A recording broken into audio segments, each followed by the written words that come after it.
I'm a recovered alcoholic and addict. I'm going to read from a book that a lot of treatment centers will tell spouses to go check out whenever their spouses, partners, whoever get out of treatment.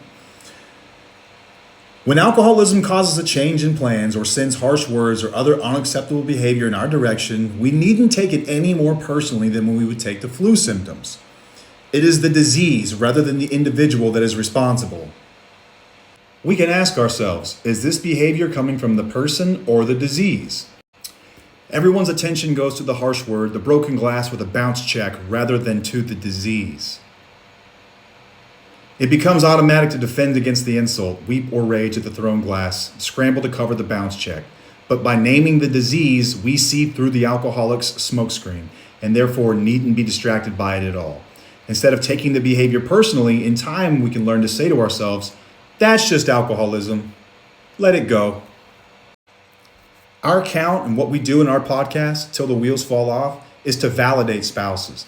That's not validation. That's gaslighting. That's telling someone their experiences are not real. I know he may have thrown a glass at you, but don't worry, it's just a disease. I'm not here to knock anyone's recovery. I'm not here to argue with scientists. I'm here as a recovered addict with 10 years of sobriety to tell you that's not how any of this works. None of it. I think the most damaging thing my partner could have done for me when I was in active addiction was give me free passes left and right. I come from the school of ruthless accountability. And when I was using, I was aware that I wasn't living right. It wasn't like I was a completely different person. I'm still me. It wasn't like I had been hijacked completely. Not all of my abusive behavior could be excused just by the substances I took. I know that from anything you can take what you want and leave the rest, but I think this is dangerous. It really is. Our mission is to change this narrative. Listen, I have this disease, right? I've never looked at it like that. Kids with leukemia, they have a disease. Mine was partly self-inflicted.